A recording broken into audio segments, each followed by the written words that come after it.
estudiar y continuar con el capítulo 10 de Apocalipsis. Entendemos que el libro de Apocalipsis es el menos estudiado y el menos entendido por las iglesias.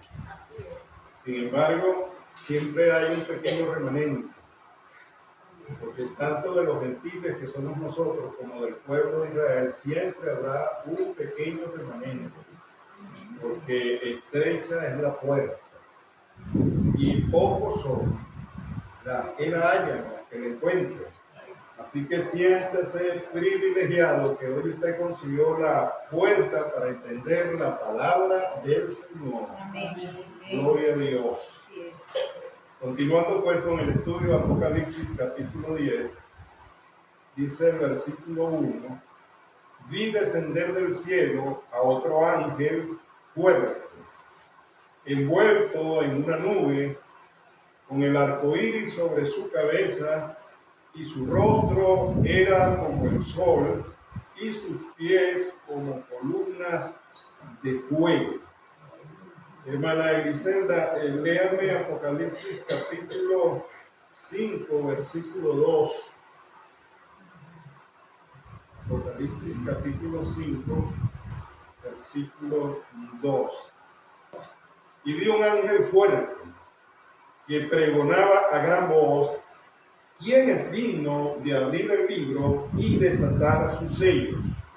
Entonces quiero llamar la atención en este capítulo 5, versículo 1, dice, y vi un ángel fuerte. Y en este capítulo 10, versículo 1, dice, vi descender del cielo a otro ángel fuerte. Es decir, es un ángel fuerte, pero diferente al que se presentó en el capítulo 5, versículo 2. Envuelto en una nube y con el arco iris sobre su cabeza, y su rostro era como el sol, y sus pies como columna de fuego. Entonces, fíjese, en el libro de Apocalipsis hay mucho sentido figurado, representa muchas figuras mentales, pero que tienen un significado literal.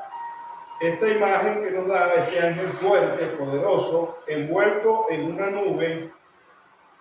Las nubes representan la gloria de Dios. Cuando usted ve ese símbolo en la palabra, y se fue en las nubes, se fue en su gloria, y vendrá en las nubes, vendrá en su gloria. Es decir, este ángel fuerte está reflejando la gloria de quien lo envía. Con el arco iris sobre su cabeza. El arco iris nos recuerda a Noé, porque Dios hizo un trato con Noé y ese trato fue extensivo a toda la humanidad, de que la tierra no sería nuevamente acabada o destruida por agua. Ese fue el pacto. No que no va a ser destruida, que no va a ser destruida por agua. Nosotros sabemos que allá creo que está en la segunda carta de Pedro, cuando dice que los elementos arderán y la tierra será conmovida. Eso lo que nos quiere decir es que el juicio para la destrucción de esta tierra que estamos pisando y este cielo que estamos viendo será dado por fuego, no por agua. Por eso recuerda el ángel ese pacto que se le hizo a Noé y se extiende a toda la humanidad. Sigue describiendo el ángel y dice, y su rostro era como el sol. Hemos dicho que esas palabras, las nubes, la luz, reflejan la gloria de Dios. Eso de que su rostro era como el sol refleja la gloria de Dios. Y sus pies como columnas de fuego. Avanza con los pies y el fuego representa el juicio que ellos deben operar. Porque recuérdese que el Señor está sentado en el trono, allí llama a sus ángeles y los ángeles son los ejecutores, los mensajeros del juicio que ha de venir sobre esta tierra en ese tiempo futuro que todavía aún no ha llegado. Tenía en sus manos un librito abierto y puso sus pies derechos sobre el mar y el izquierdo sobre la tierra.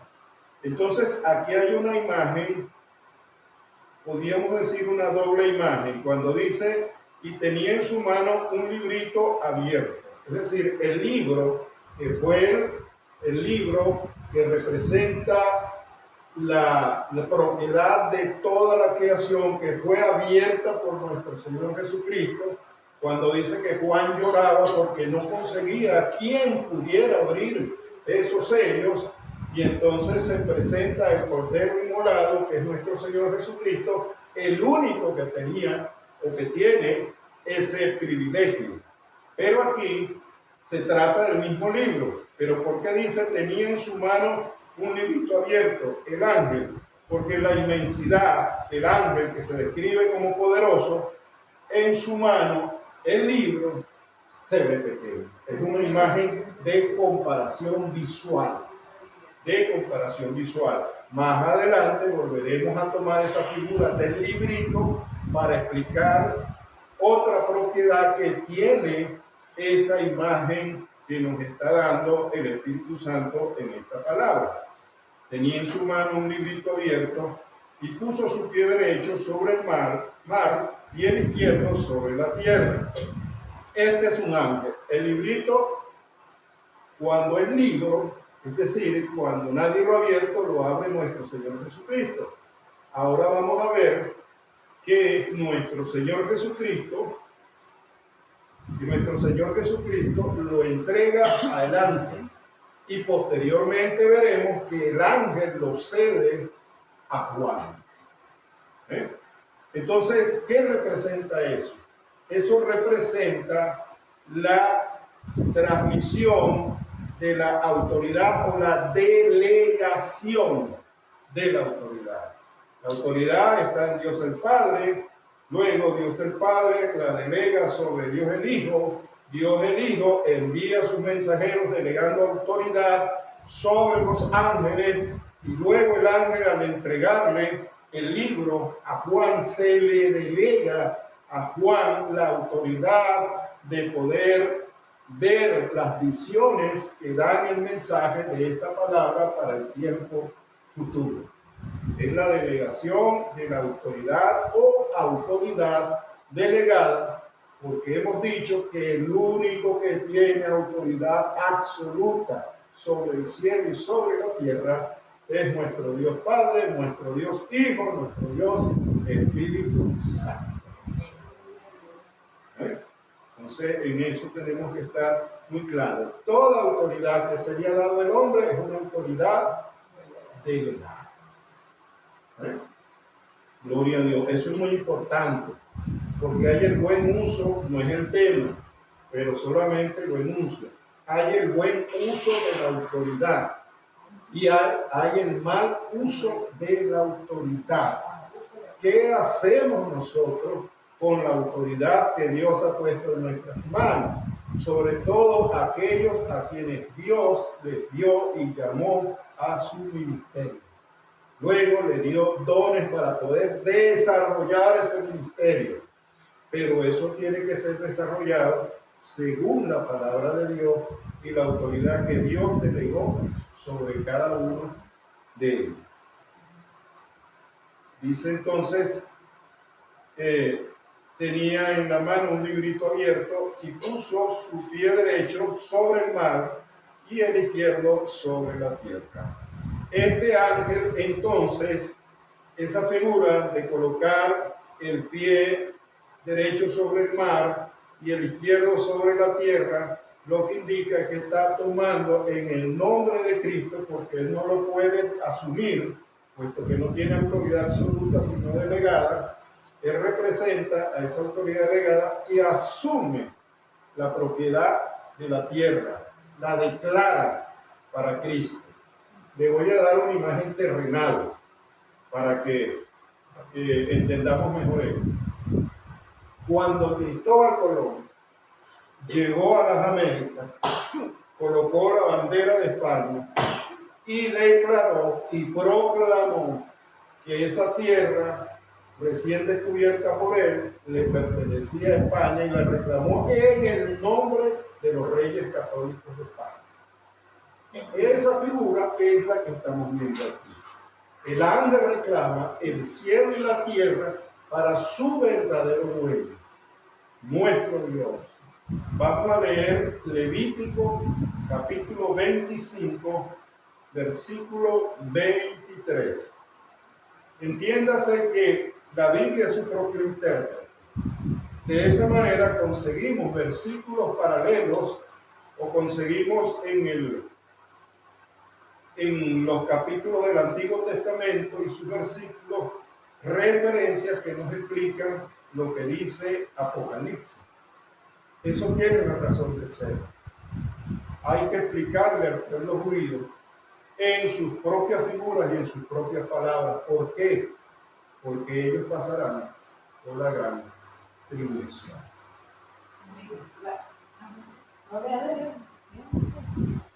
La tierra no se venderá a perpetuidad, porque la tierra mía es, pues vosotros forasteros y extranjeros sois para conmigo. Entonces fíjense lo que dice el Señor allí. La tierra no se venderá a perpetuidad porque la tierra me pertenece. Ustedes ocuparán la tierra como extranjeros, peregrinos, nos lo dice la palabra frecuentemente, pero cuando la muerte se experimenta en nosotros, pues todo eso se queda acá, porque simplemente ocupamos la tierra, pero no nos pertenece. Es algo prestado. O sea, que la tierra no se va a vender para siempre. Aunque usted diga, yo tengo el papel de propiedad, si Sí. usted tiene un papel de propiedad y cuando se muere. Usted puede decir, bueno, la Biblia dice que habrá personas que no verán muerte, pero ya irán al cielo. Y su propiedad ni siquiera estará en esta tierra, porque esta tierra será destruida. Nuevos cielos y nueva tierra son lo que tiene el Señor para aquellos que le aman y le obedecen. Dice el versículo 3, y clamó a gran voz, como ruge un león, es un sentido figurado. Está diciendo que ese ángel tiene una voz poderosa. Hago siempre hincapié en eso, porque hay personas que dicen, bueno, la Biblia es muy difícil de entender, sobre todo Apocalipsis, porque tiene mucho sentido figurado y entonces cada quien lo interpreta como quiere. No. La figura justamente no está dada para ocultar el significado, sino para aclarar el significado, utilizando imágenes, pero esas imágenes tienen un significado literal, recordando que el significado literal es el significado llano, es aquel lenguaje sencillo, que no es que tiene secretos ocultos. No, que Dios me lo reveló a mí y no te lo reveló a ti porque hay una revelación oculta. No. La revelación está aquí. El Espíritu Santo nos ilumina. Y la iluminación es la capacidad que el Espíritu Santo le da a los creyentes para poder entender la revelación de la palabra de Dios. Creo que eso está claro, ¿verdad? Vuelvo a decir, cuando yo no me explico, en mi limitación humana, usted puede levantar la mano, usted puede preguntar, porque el cerebro humano es muy traicionero. Muchas veces decimos que entendemos y después que salimos por esa puerta comenzamos a cuestionar. Bueno, y si no es verdad lo que le hemos oído, y si no es así, y si la revelación que el Espíritu Santo le dio no es esa, sino la que me dio a mí. El Espíritu Santo es uno solo y opera en cada uno de nosotros. Indudablemente que la palabra dice que opera en cada uno de nosotros según nuestra capacidad. Y allí está la parábola de los talentos, implicando eso. Indudablemente que el que le dieron una y lo escondió, él tenía la capacidad de multiplicar eso. Por eso es que lo juzga. Porque si no hubiese tenido la capacidad, no tiene sentido el juicio. Entonces, cada uno de nosotros, el Espíritu Santo nos da la iluminación para conocer la revelación de la palabra según nuestra capacidad. Ahora, esa capacidad no es física, hermano. Eso no es que aquella persona tiene un cerebro más brillante que el suyo, no, tiene dos hemisferios, toditos tenemos anatómicamente dos hemisferios. Pero como esto es espiritual y debe ser conocido espiritualmente, va a depender de la comunión, del acuerdo espiritual que usted tenga con el Espíritu Santo. En eso es que se basa esa capacidad. No se refiere a inteligencia humana, se refiere a comunicación, a relación con el que nos guía a toda verdad. Es por eso que en el Antiguo Testamento Dios no le permitía, el Padre no le permitía violar las leyes ceremoniales. ¿Por qué no las permitía? Porque las leyes ceremoniales representaban a Jesucristo. Y Jesucristo tenía que ser revelado a través de esas leyes tal cual como iba a venir. Por lo menos una persona que el día sábado saliera a cortar leña, violando la obediencia al día sábado para el judío, era digno de muerte. ¿Por qué era digno de muerte? Porque a Dios se le obedece absolutamente. Eso es lo que muestra esa ley. Y entonces, como esa es una ley que tiene un principio eterno, nosotros debemos obedecer al Señor incondicionalmente. Eso es lo que está establecido allí. Por eso los colores, por eso el camino, por eso las puertas del tabernáculo, porque cada una de esas cosas representaba a nuestro Señor Jesucristo. ¿Cuál fue el error? Justamente los judíos trazaron una teología conforme a su conocimiento intelectual y no conforme a la obediencia a Dios. Y cuando Jesucristo se presenta en esta tierra, consigue una teología, hablando de teología como el conocimiento de Dios, consigue un conocimiento de Dios que no es bíblico, sino que es humano. Y por eso usted puede leer en el Nuevo Testamento, cuando Jesucristo habla, dice que ustedes dicen. Ustedes han explicado esto así. Mas yo les digo, mire, la razón de esto es esta. Jesucristo es Dios, no puede equivocarse. La iglesia no puede construir un conocimiento de Dios paralelo. ¿Qué es un conocimiento de Dios paralelo? Aseverar lo que no está aquí como la revelación de Dios. ¿Por qué? Porque lo que está aquí está revelado para nosotros.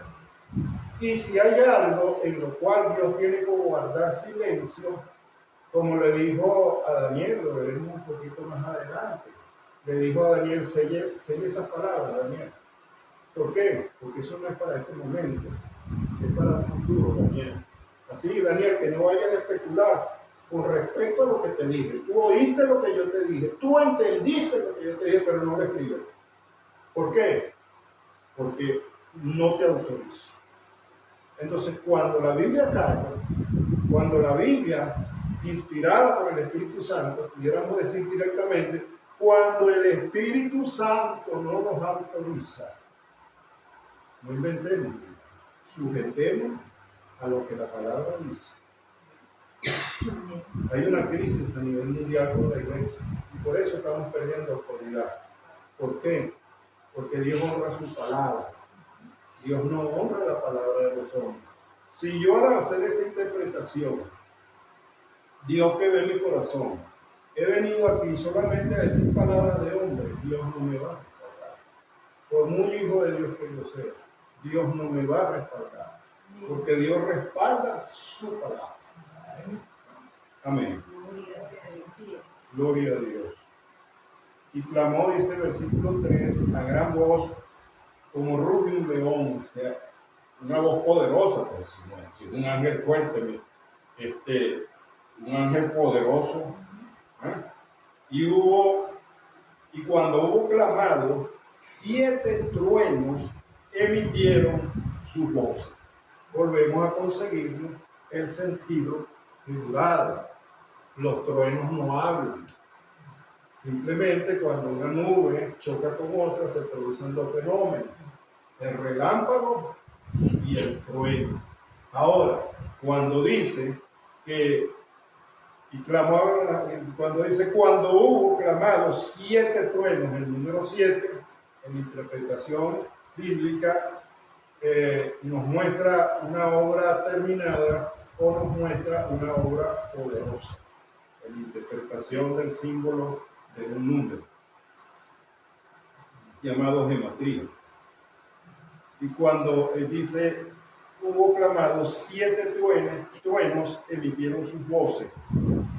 Indudablemente que lo que está diciendo acá es que indudablemente que el trueno tiene el poder de ser oído, porque eso sucede en el primer cielo, que es el que nosotros vemos, y se oye aquí en la tierra. Hasta ahorita es lo que nos dice la imagen, el poder del sonido que emite un trueno. Dice el versículo 4, cuando los 7 truenos hubieron emitido sus voces, yo iba a escribir, pero oí una voz del cielo que me decía, sella las cosas que los 7 truenos han dicho y no las escribas. Decía que algo dijeron los truenos, se debe escribir. Entonces fíjese, aquí hay un paralelismo con Daniel. Cuando a Daniel se le dice sella, las palabras de este libro no las revela. Tú las oíste, tú las entendiste, pero manténlas allí. Entonces, volvemos a las 7 voces estas.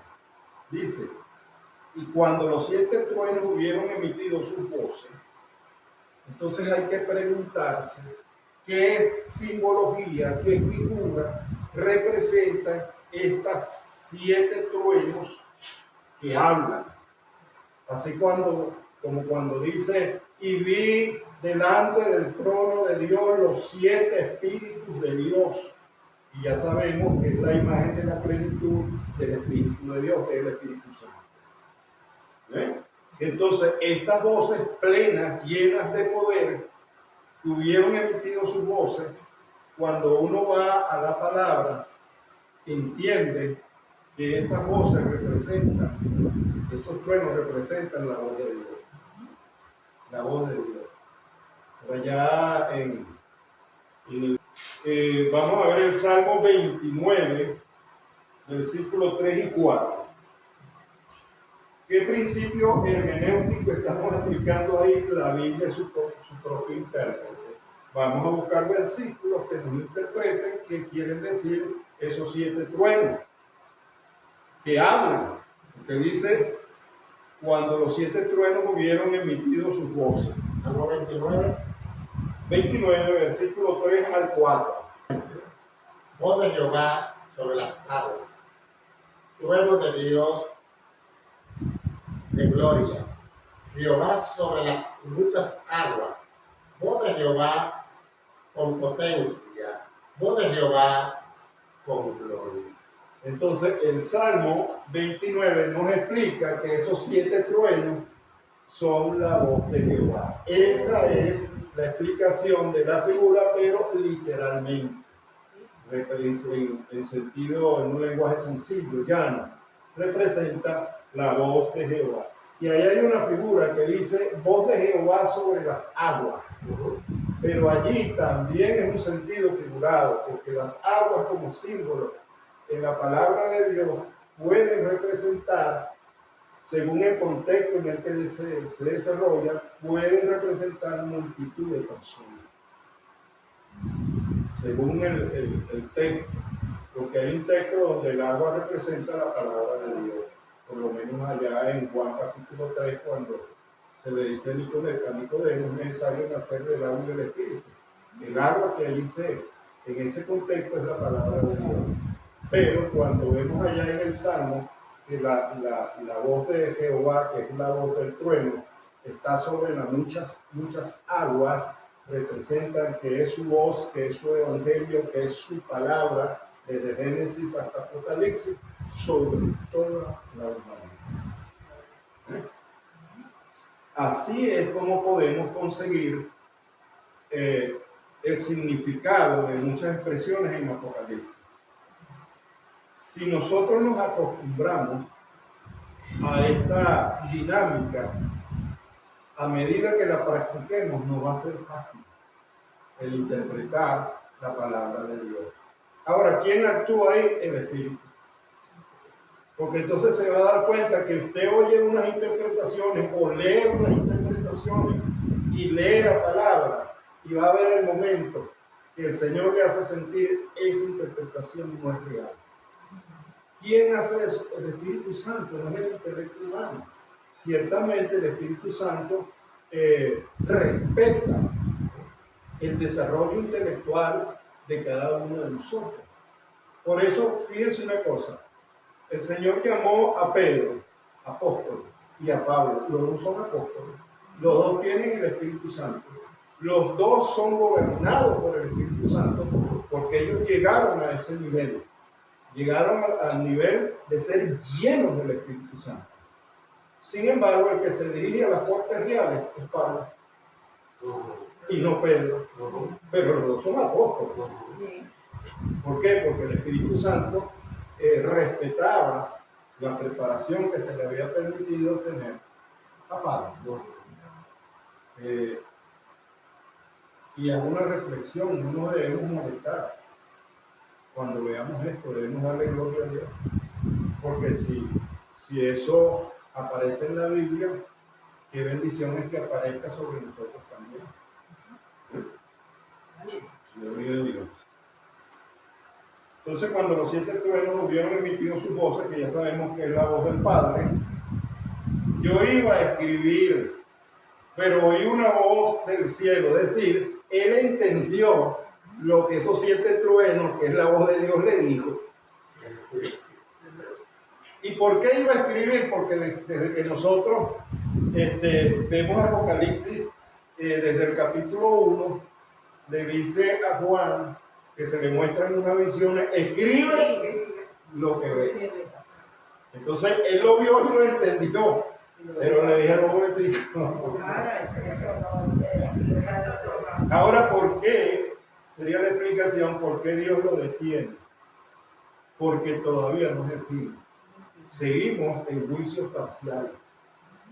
En juicios parciales con el propósito de acercar el hombre a Dios y que el hombre se arrepienta.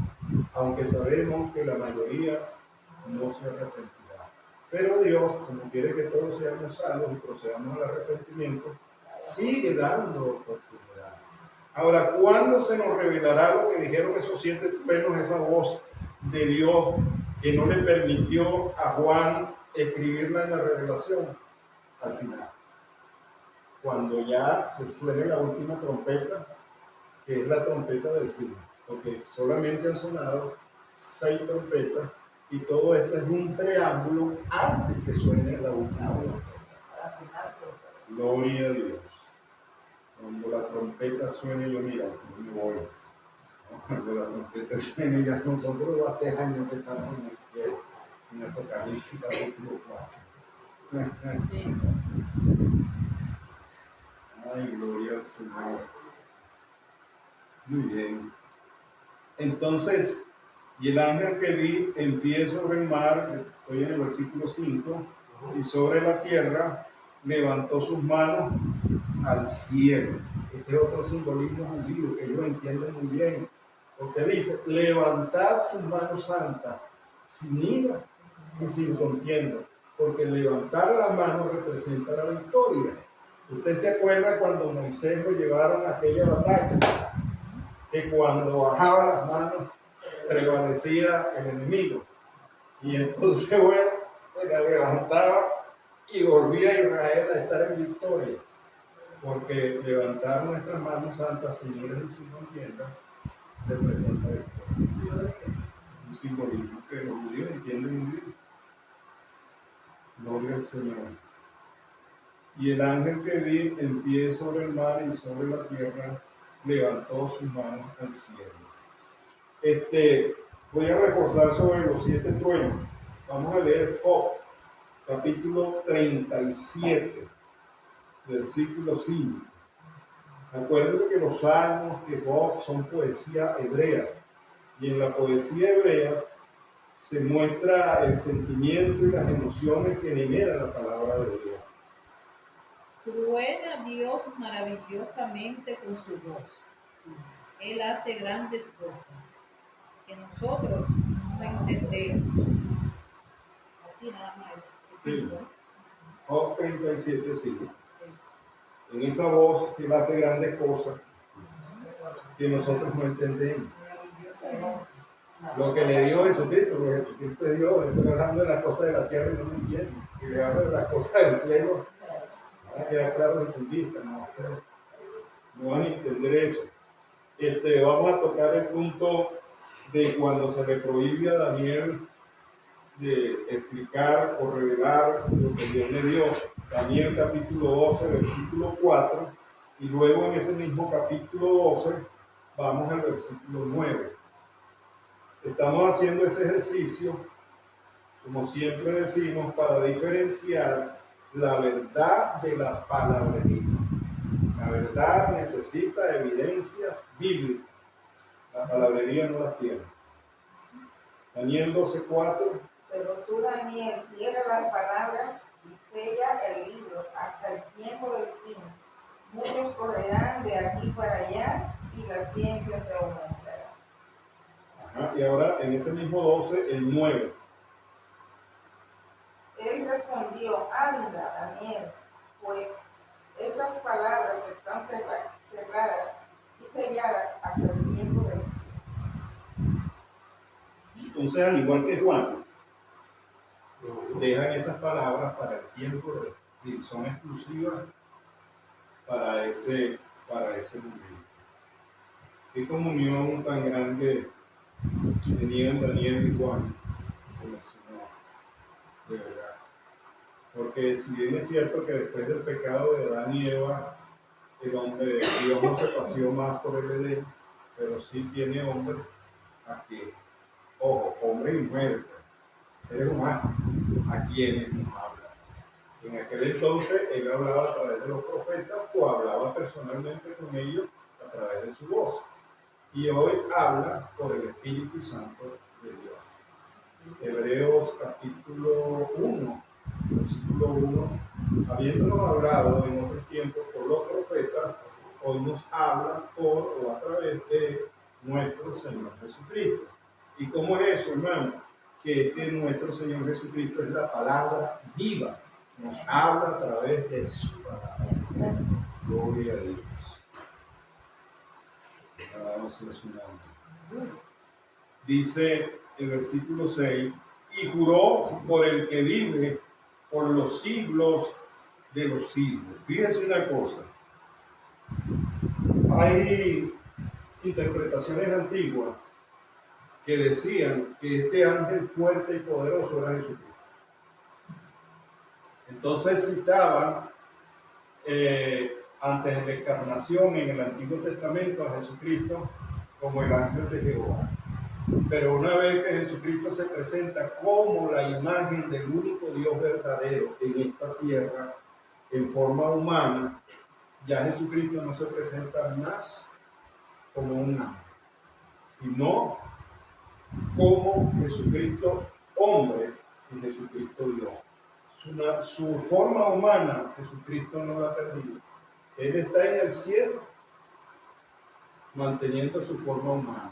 Porque cuando Él venga, cuando dice la palabra, y aquellos que lo revivieron, lo escupieron, lo despreciaron, lo llevaron a la muerte, lo verán sus llagas. Es porque me gusta lo que dice un comentarista que leí hace muchos años.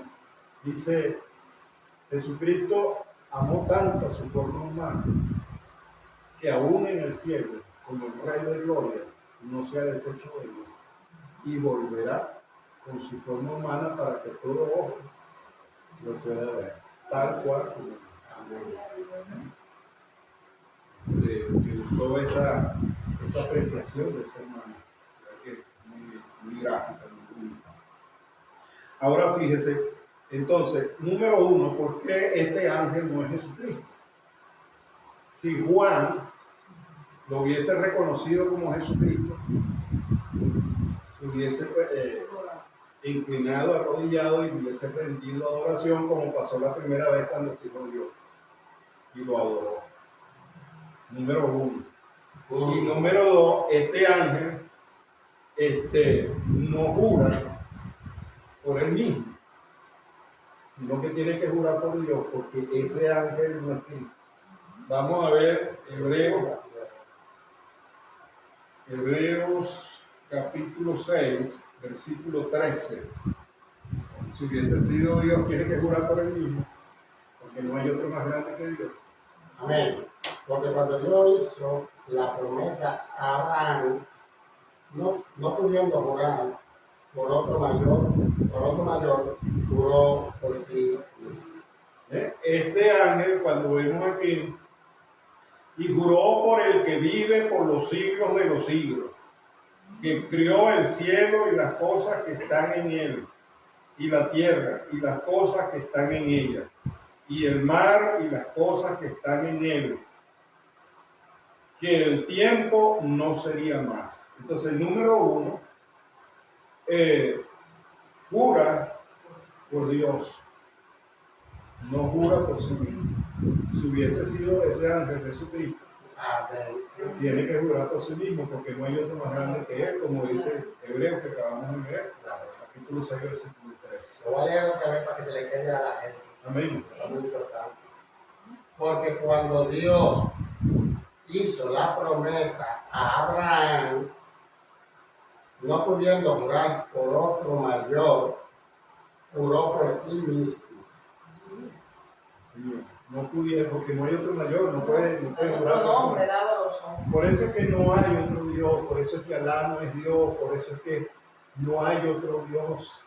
La Biblia dice, el único Dios verdadero, Jesucristo, igual al Padre, como dice Hebreos, engendrado, que quiere decir nacido del Padre. A ninguno de mis ángeles, dice Dios el Padre, le he dicho yo, dice el Padre, siéntate a mi diestra, mi hijo eres tú. Hebreos capítulo 1, versículo 5.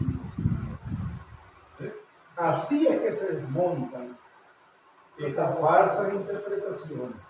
Y esto no lo hago por orgullo, sino que si nosotros interpretamos mal y enseñamos mal, ¿cómo nos presentaremos delante del Señor? Tenemos un compromiso y una responsabilidad. Gloria a Dios. Le dice, y las cosas que están en él, que el tiempo no sería más. Es decir, el ángel está anunciando que se va a acabar el tiempo. ¿Cuál tiempo? El tiempo de salvación. Que ya no se acerca. ¿Cuándo será ese tiempo? Al toque de la séptima trompeta. Se está acabando. Por eso dice la palabra, es que la Biblia es tan bella y compagina una con la otra. Buscad a Dios mientras puede ser hallado. Pero entonces uno va a Eclesiastés y dice, en el Seol, que es el lugar de los muertos, no se alaba a Dios. No espere estar muerto porque ahí no va a poder agradar ni encontrar a Dios. Búscalo en vida, mientras pueda ser hallado. Eso se llama, cuando uno estudia teología, la continuidad de la palabra. Usted agarra un versículo por ahí en Génesis y lo trae a Apocalipsis, y hay continuidad en el conocimiento. ¿Por qué? Porque el que lo hizo fue un solo autor, el Espíritu Santo de Dios. Gloria al Señor. Que en los días, estoy en el 7, de la voz del séptimo ángel, cuando él comience a tocar la trompeta, el misterio de Dios se consumará como él lo anunció a sus siervos los profetas. Parte de ese misterio es la salvación de Israel. Es la salvación de Israel, que era lo que manifestaban los profetas. Parte de ese misterio revelado es el establecimiento del reino milenial de Jesucristo. Porque una vez que todo esto pase, se establecerá el reino milenial de Jesucristo. Él se sentará en el trono de David, como dice la palabra. ¿Para qué? Para que de la simiente de David no falte el rey de Israel.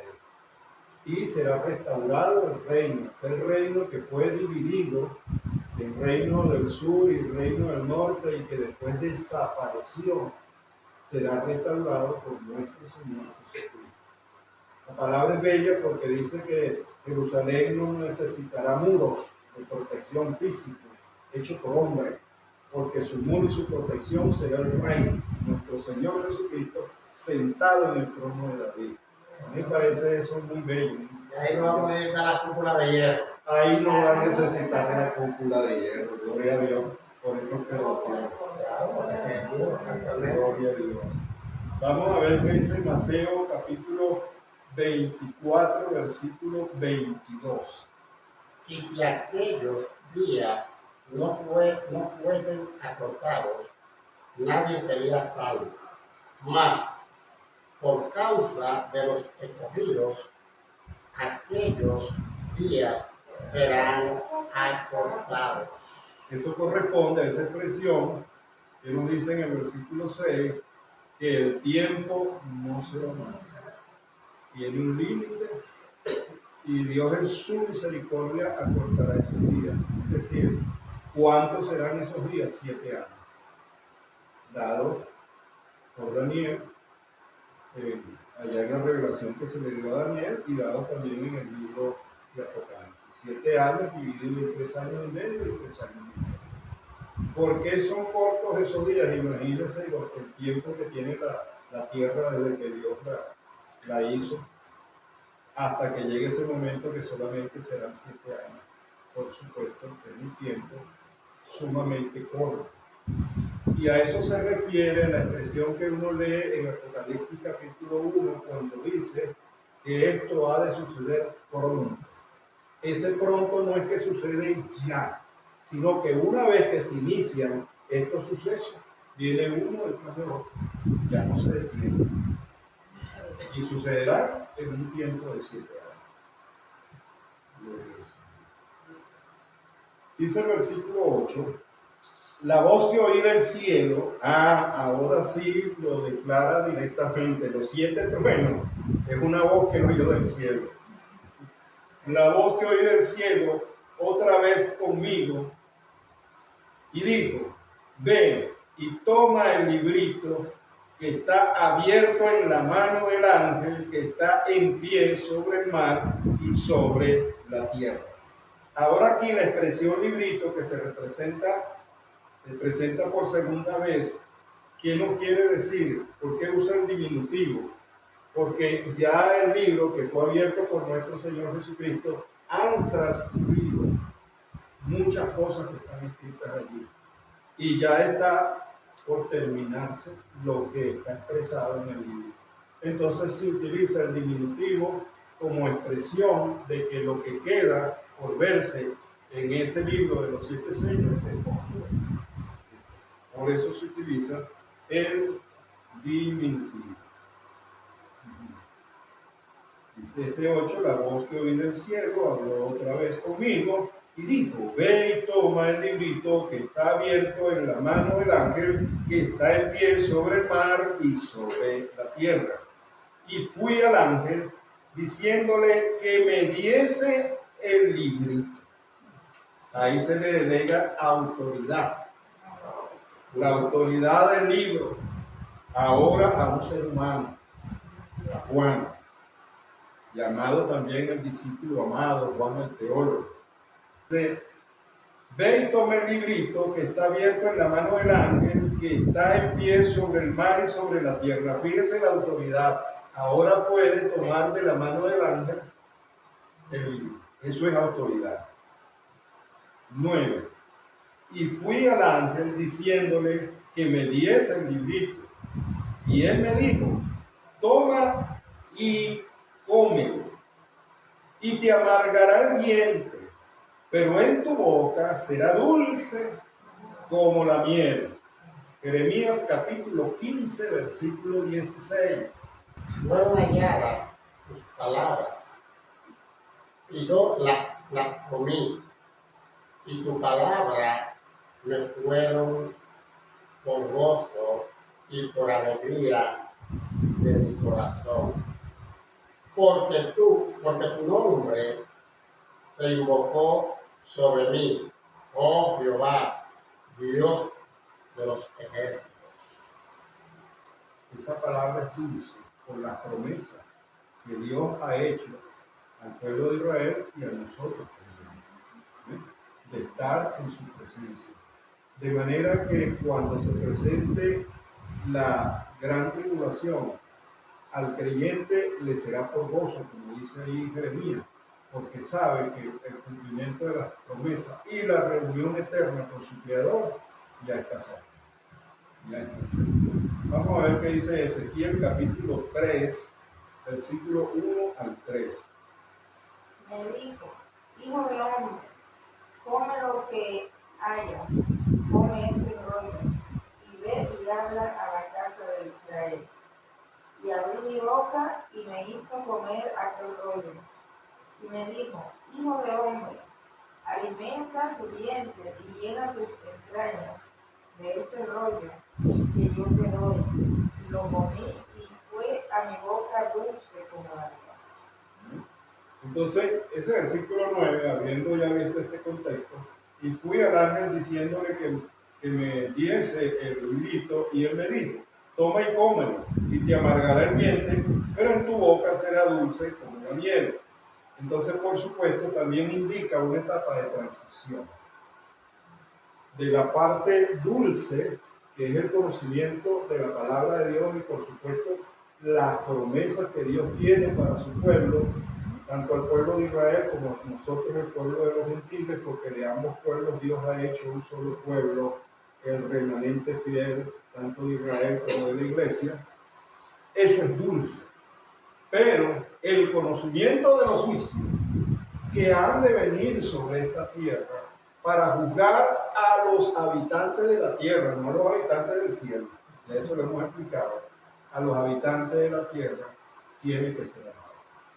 Tiene que ser amargo el conocer de que muchos de nuestros familiares que simplemente nos ven a nosotros como una religión o como un fanático y no ven más allá de lo que Dios quiere hacer, que ni es religión ni es fanatismo, es salvación, es relación, que ya tienen que dejar los ídolos muertos, secos y vacíos, que ya tienen que dejar la hechicería, que ya tienen que dejar de conformarse con el mundo para sujetarse a lo que Dios dice en su palabra. Es amargo saber que ellos no querrán entrar por la puerta estrecha y lamentablemente se perderán como habitantes de esta tierra. Eso es amargo. Eso es amargo. Vamos a ver. Sí. Panal de miel son los dichos suaves, suavidad al alma y medicina para los huesos. Claro, panal de miel. Ahí está. ¿Cuáles son los dichos de la boca del Señor? Su palabra.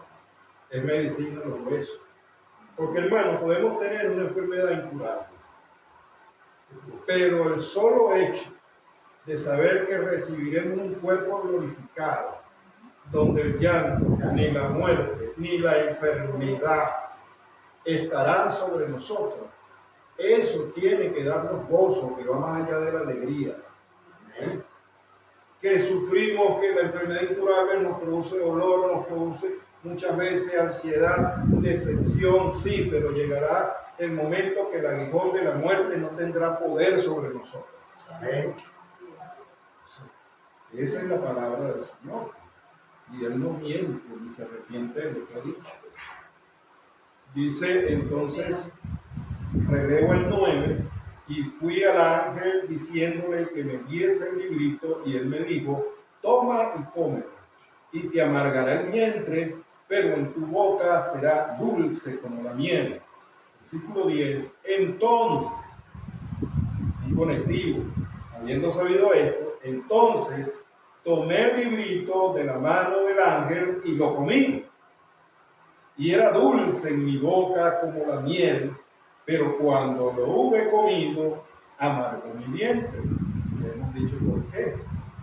Y dice el 11, y él me dijo, es necesario que profetices otra vez sobre muchos pueblos, naciones, lenguas y reyes. Porque es necesario que él profetice, que él hable la palabra del Señor. Eso se le corresponde a 1 Corintios capítulo 14, cuando Juan le dice a la iglesia, yo quisiera que todos hablaran en lengua, pero, y con espero que nunca falta, pero entre escoger el don de lengua, que es un don del Espíritu Santo y que es maravilloso hablar en lenguas, Pablo dijo, bueno, yo no me niego a que hablen lengua, yo hablo con lengua que ustedes, si acaso vamos. Pero si hay que escoger entre el don de lengua y la profecía, y allí la palabra profecía es predicar la palabra de Dios. Y predicar la palabra de Dios, yo quisiera que todos ustedes predicaran la palabra de Dios. Porque el que habla en lengua se edifica a sí mismo. Pero el que profetiza, el que habla, el que predica la palabra de Dios, edifica todo. Y dice la palabra de Dios que esto es un edificio vivo, que se va edificando con la palabra de Dios. Es decir, vamos creciendo en el conocimiento y en la acción de su palabra. Esas son manifestaciones del Espíritu Santo de Dios.